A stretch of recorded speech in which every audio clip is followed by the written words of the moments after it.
Kita lanjutkan diskusi kita, Pak Ade, kesempatan Anda untuk mengelaborasi semua dukungan-dukungan dari publik ini.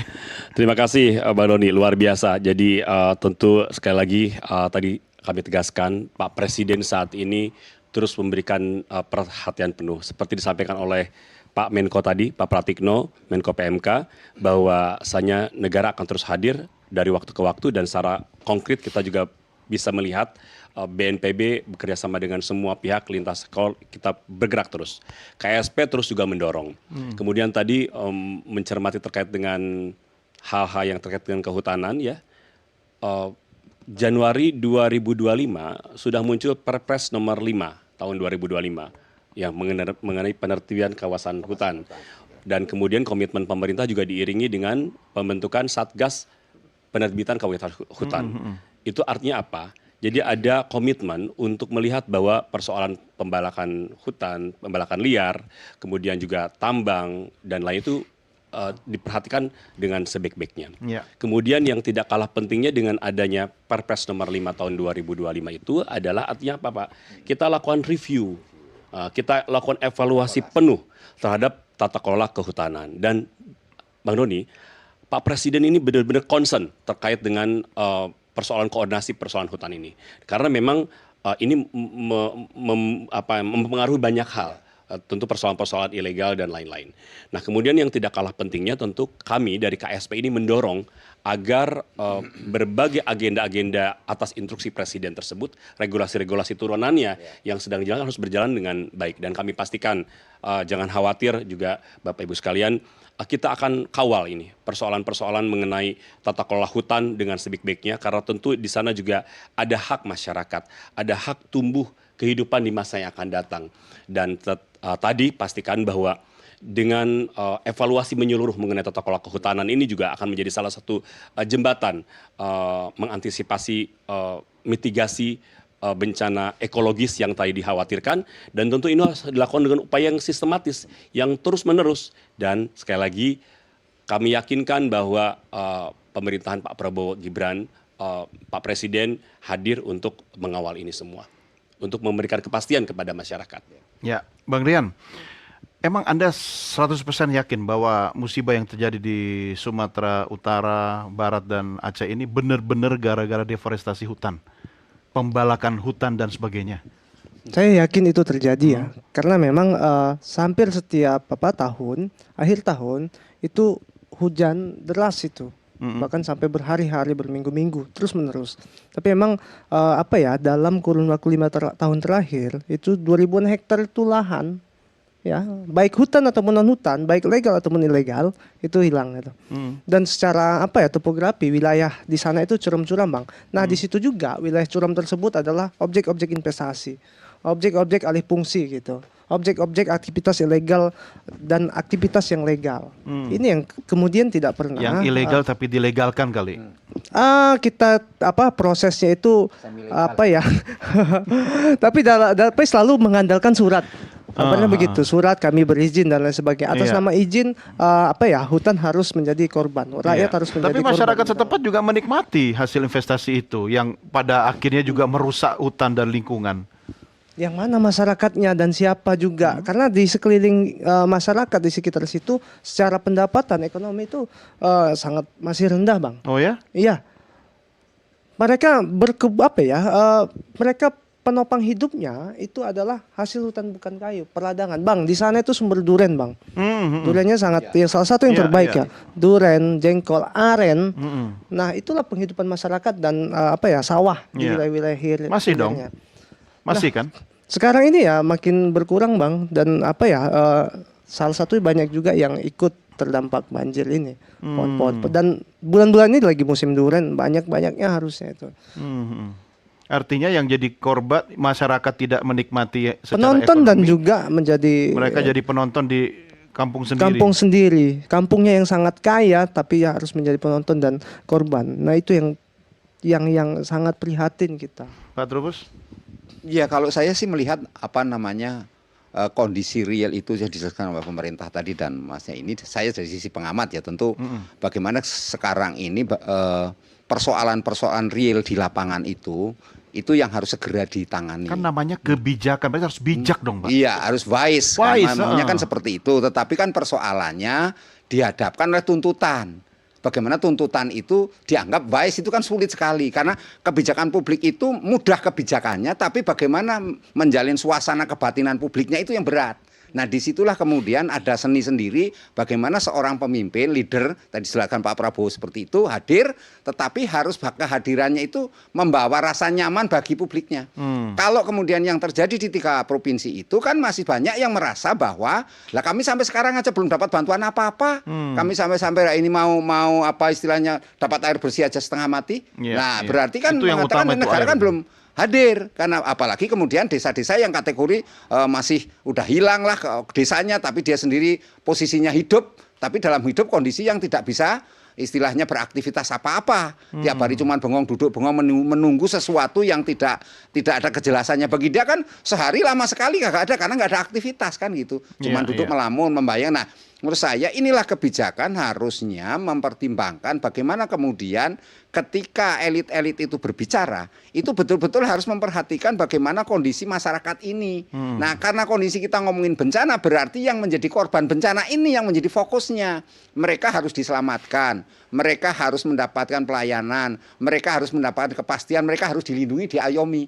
Itu yang menjadi kuncinya ke sana. Kalaupun misalnya kita bicara akar persoalannya, memang akar persoalan udah seperti itu yang terjadi. Iya, Dan iya. ini pemerintahan Pak Prabowo itu menerima dari pemerintahan sebelumnya ada Begitu lagi terus, sebelumnya mundur iya. lagi kan Nggak terus selesai. capek nggak ada selesainya Iya. kan gitu. Sementara rakyat ini membutuhkan, lapar sekarang ini posisinya seperti Pak Masinton cerita ke saya, lapar karena mereka hanya makan yang namanya duren, anak-anak sudah makan duren karena nggak ada yang dimakan. Iya, Nah ini iya, kan iya. sesuatu yang harusnya segera. Nah sekarang berbagai cara sudah ditempuh oleh pemerintah. Artinya BNPB, kemudian pemerintah pusat, kementerian lembaga TNI Polri juga mencoba ke sana. Tapi karena luasnya cakupan wilayahnya itu loh. Ini menjadi problem tersendiri, tantangannya juga sangat berat. Di satu sisi tidak ada istilahnya petunjuknya harus bagaimana. Ada persoalan lagi mengenai komunikasi. Komunikasi ini kan masih banyak ya naik turun lah bahasanya gitu. Ada memang, tapi kan ada bantuan Starlink dari pemerintah, Pak Presiden juga membantu ke sana. Sudah dibuka ini, tetapi ketika mau berkomunikasi juga sulitnya itu, apalagi mereka yang komunikasinya sudah enggak bisa diandalkan lagi. Ini kan sesuatu yang harus ditekankan. Artinya apa? Kita minta ada pemerintah, sini ada DPR. Cobalah duduk bersama, memikirkan ke depannya. Karena bencana ini di Sumatera ini baru Sumatera. Kalau BMKG mengatakan nanti akan ada lagi di sini, energi. Iya, Ini iya. kan kita membahayakan Indonesia adalah negeri 1000 Iya. bencana. Sementara iya. masyarakat yang siap Iya. itu hanya masyarakat tahu Lumajang. Karena Gunung Semeru setelah meletus itu masyarakat siap. Iya, Nah, kemudian masyarakat Yogyakarta di Merapi itu Betul. siap. Banyak Masyarakat Pak, yang lain negara nggak siap, negara kan, gitu. 1000 bencana banyak, bukan cuma Indonesia. Paling deket Jepang misalnya. Itu Iya. langganan di situ. Tapi mereka masyarakatnya sudah siap, Siap. pemerintahnya sudah siap, regulasinya, aturan mainnya gitu kan. Cuma Pak Ade, saya minta Anda merespon pernyataan mereka berdua ini sekaligus apakah Anda juga setuju bahwa ini yang terakhir ini gara-gara pembalakan liar yang terjadi dengan kayu gelondongan yang banyak itu, ya kan? Sehingga apa yang harus dilakukan untuk konkretnya ini? Betul, Mas Doni. Jadi memang kita tidak bisa menutup mata bahwa ada fakta ekologis, Nah. bahwa ada fakta kayu gelondongan yang Iya. selama ini kita lihat di media. Itu asli, Dan- bukan AI loh, itu kayu gelondongan itu. Iya beneran. Betul. Dan itu fakta. Iya. Kita tidak bisa menutup mata bahwa ada dampak yang ditimbulkan dari proses tata kelola hutan yang memang mungkin sudah berlangsung secara tata kelola tidak dilakukan dengan baik. Dan ini menjadi concern pemerintah. Oleh karena itu kenapa kemudian muncul regulasi? Karena negara harus hadir lewat kebijakan, Mas. Ya. Negara harus hadir lewat aturan main. Nah, kenapa tadi saya sampaikan di awal bahwa pemerintah, Pak Prabowo sejak Januari 2025 munculkan Perpres nomor 5 tahun 2025. Artinya itu apa? Untuk menjamin bahwa negara hadir untuk memberikan perlindungan terhadap kehutanan, terhadap penerbitan kawasan hutan dan lain-lain. Kemudian poin berikutnya apa? Satgas penerbitan kawasan hutan itu sebagai bentuk keseriusan. Karena di sanalah kemudian negara akan memformulasikan berbagai agenda-agenda penertibannya Iya, terkait dengan tata kelola kehutanan, review tata kelolanya, pertambangannya, dan lain-lain. Nah, ini menjadi pintu masuk agar kemudian persoalan-persoalan yang tadi dijelaskan oleh Bapak sekalian ini menjadi concern besar. Oleh karena itu tugas kami di KSP, Mas Doni, akan memastikan bahwa program ini terkawal dengan baik. Ya, Karena proses review tentu juga kan harus diikuti dengan kebijakan-kebijakan turunannya. Setuju. Dan insya Allah mudah-mudahan dengan adanya perpres tersebut kita akan melihat nih bagaimana langkah-langkah dan program ke depan. Oke. Kemudian yang tidak kalah pentingnya Mas Doni adalah tentu kami harus mengucapkan terima kasih ya kepada semua stakeholders, semua pihak yang sudah bahu-membahu membantu musibah di Sumatera ini. Sekarang semua elemen bergerak, organisasi masyarakat dan semua bergerak.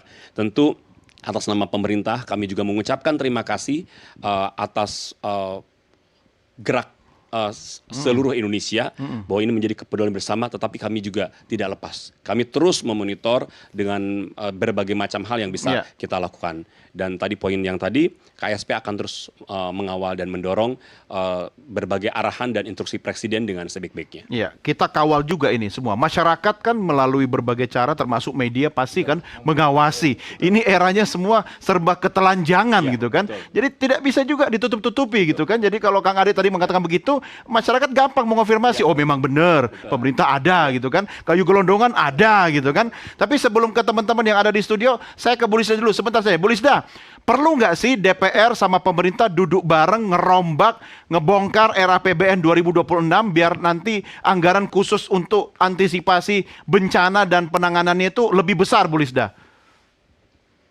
Ya, boleh. Dengan senang hati ya kalau DPR. Tapi kami, seingat saya di Komisi 8 pada saat pembahasan anggaran untuk BNPB kemarin juga terakhir itu adanya ajuan untuk peningkatan anggaran atau penambahan anggaran itu memang disetujui seperti itu.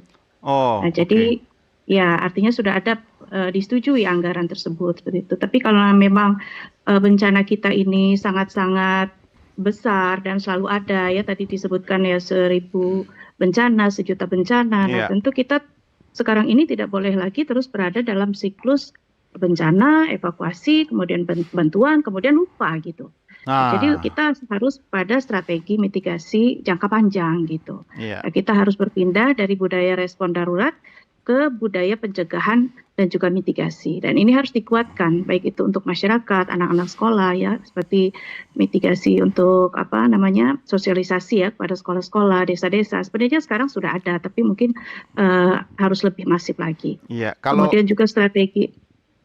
Ya, silakan Bu Lisda. Ya, ada beberapa strategi mitigasi jangka panjang yang juga saya dorongkan ya di sini, mulai dari rehabilitasi hulu dari daerah aliran sungai dan juga reboisasi berbasis masyarakat adat dan lokal, kemudian juga penguatan sekolah dan desa sadar bencana, dan juga penataan ulang tata ruang berbasis risiko bencana. Ini bukan berdasarkan kepentingan ekonomi semata. Kemudian yang terakhir juga monitoring dan early warning system yang real time ya di seluruh wilayah khususnya di Sumatera. Iya, ini penting ini. Banyak alat early warning system itu dijebol, diambil sama masyarakat ya kan, dijual entah dirusak gitu kan. Padahal itu penting sekali loh. Tapi Bu Lisda kalau ada pembahasan anggaran ya kan, saya titip dong ada anggaran untuk beli obat lupa ya, biar penyelenggara negara ini nggak suka lupa gitu kan. Oke. Siap. Ya.